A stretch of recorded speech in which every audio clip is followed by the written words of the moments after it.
Today marks the 60th anniversary of the African Union. President Cyril Ramaphosa will be leading celebrations at the Cradle of Humankind. That's in Krugersdorp later this morning. Africa Day, as it's known, highlights successes of the AU, but also gives us an opportunity to look at common challenges like food security. In fact, some of those studies has been conducted by UN Women and shows that women should be empowered to play key roles in securing food on the continent. So let's unpack this leg of the story for you now. Bring in Director of the Center of Excellence in Food Security at the University of the Western Cape, Professor Julian May, who joins us via our video link this morning. Prof, it's lovely to see you. Happy Africa Day, and thanks so much indeed for making time to speak to us. So let's first unpack, where we stand currently when it comes to food security or insecurity on the continent, because often people speak about there being enough food for everyone, but certain regions actually struggling with things like distribution. How's it looking? That's absolutely the case. So most African countries do produce sufficient food in usual years to be able to feed their population, but the issue is the access to the food. Can people afford it? Is it safe? Is it the appropriate diet for people to eat? All of those things come into play when we think about food security. Yeah, again, for people outside, that sounds like something that's easy to solve, relatively speaking. So it's either we're naive or there isn't enough, political will to get it done. Sometimes it is political will, but also we have problems of access. Some areas are very remote. The roads are poor. We can't get the food into the area. Conflict is a major problem in most parts of Africa where we have issues about disruption to food supply. Is also the thing that our farmers often are trading on very poor terms with the rest of the world. So African farmers do not necessarily receive the income that we would hope they could generate from their farming activities. So all of these things tend to conspire to make it difficult. Right. There are multiple pathways, as you've alluded, to food security and nutrition, and somewhere along the line, there's conversations around empowering women. Help us connect those dots. Well, that's also important. Firstly, in most African countries, women are the producers of food. Women are concentrated in the agricultural production areas, are the people who are growing and harvesting food. But women are also the custodians of our food memories. They are the people who hold a home together, responsible for children, for the upbringing of children. The other thing which is also particularly important is that crucial phase of early childhood when breastfeeding is so important. So in multiple ways, women are important. Yeah. Sociologists sometimes speak about paid and unpaid work, and many of those who are activists also in that space are driving people towards starting to see work done by women at home as work that also needs to be paid as a way to empower those women. To what extent is that an issue? Absolutely. So in some countries, we try and think about ways in which social protection schemes can ensure that women are indeed receiving an income during that period immediately after childbirth, as well as other kinds of grants that look after women to make sure that they're able to meet the needs of children. So the notion of paying for unpaid work is an acceptable idea that's in many parts of the world. Few countries in Africa are yet in the position to be able to afford it. South Africa is somewhat of an exception, where we could start to think about grants that we provide to women, say, for example, in the third trimester of pregnancy. Sure. And, when we think about that, South Africa, for instance, is currently facing a lot of criticism for turning into a quote-unquote nanny state, right, where there's people who believe we're already paying out too much social welfare. How do we fare on the continent when it comes to that, at least in comparison? We fare quite well.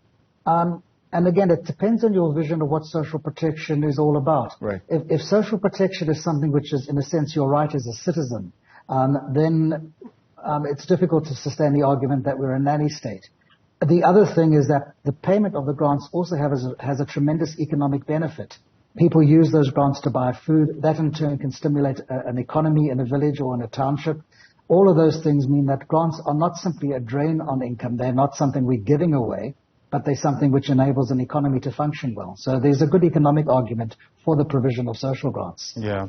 There's also questions around ways of sustainably empowering people on the margins like women. Is it about paying them for their work or giving them access, for instance, to means of production assets that actually allow them to increase productivity. I wonder to what extent that kind of features in the discussions that we're having, and if you get a sense that it's getting enough attention. Well, firstly, I don't think we're giving that enough attention. I do think it is about the assets that we can provide people to be able to have sustainable livelihoods. And that's not simply assets, say, for example, the contentious issue in South Africa, the one issue of land. Right. But it could be other kinds of assets, access to knowledge, access to education. And in addition to the assets, a critical thing is access to markets. In general, markets do not easily favor people who are poor, and particularly people who are small-scale producers. And in some instances, and again, South Africa is here a poor example, where local authorities actively chase away people who are are trading in the informal sector, the street traders, the street hawkers. Rather than be chased away, those are the people we should be encouraging and supporting. Yeah. I mean, the irony, of course, is that here we are, two men having a discussion about how to empower women. And I suppose what that allows us to do is also reflect about ways through which women are meaningfully included in whatever discussion is taking place about them.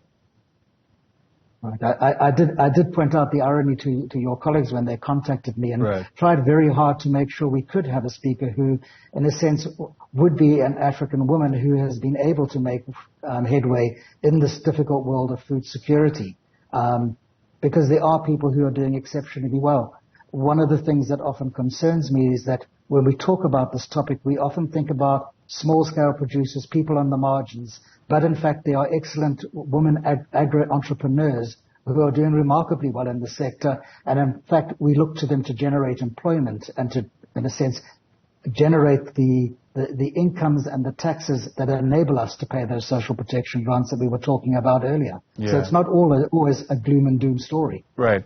I guess with that in mind, tell us a bit more about those success stories, because I imagine those are the ones we want to replicate, right? Right, indeed. Well, I can give you an example. I am here at the University of Pretoria's Future Africa campus for an Africa Week celebration. On the same campus about 6 months ago, we invited a woman farmer to address a group. And she was extremely interesting because she has a master's degree in business. Her business is vertical farming and hydroponics. It's high-end. She was supplying tomatoes to fast food outlets at very competitive prices. And as she said when she arrived in looking very immaculate, she said, what did you expect me to do? Arrive wearing a farmer's shirt?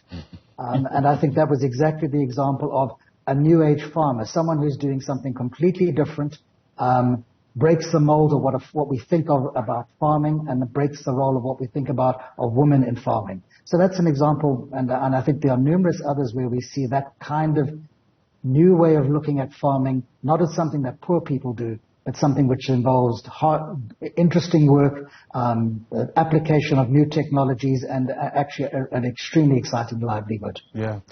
And I suppose with that in mind, I mean, as you're speaking, I'm wondering what else needs some kind of mental shift if we're to get this right. You know, stereotypically speaking, well, let me start here. In the academy, so to speak, I mean, Africa was described as a dark continent, right? Nothing good can ever come from there. That's obviously changed over the years.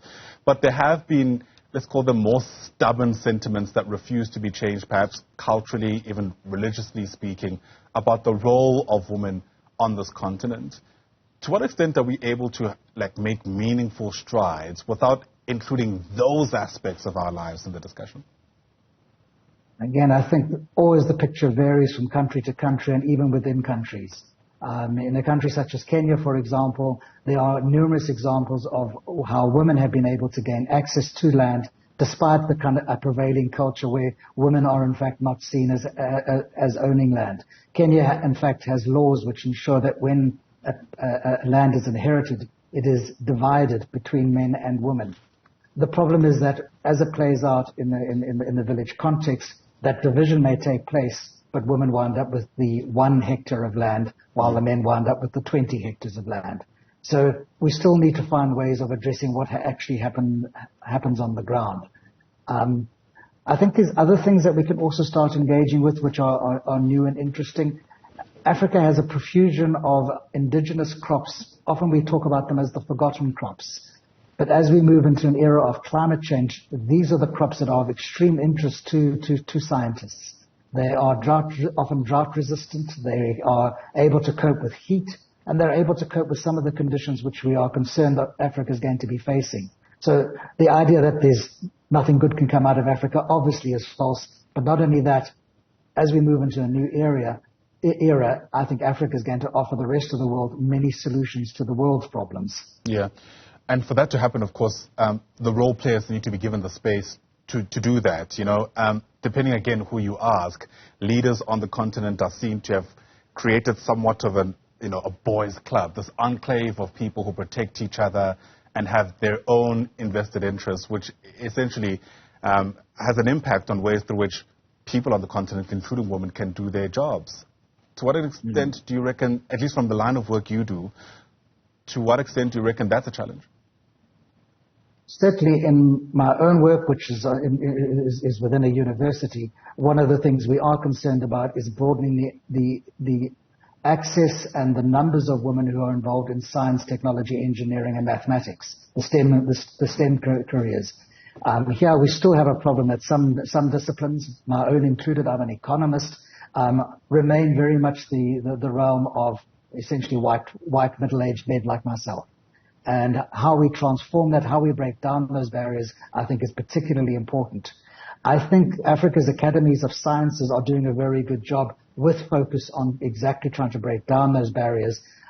Most of the academies now have specific programs which are about bringing more women into the academy, more women as role models for others. Absolutely. Fascinating stuff. Professor Julian May, thanks very much indeed for speaking to us. Hopefully we'll be hearing a whole lot more about the work that you do and the great work done by the woman whose research you've already heard about. Professor May is the Director for the Center of Excellence in Food Security at the University of the Western Cape.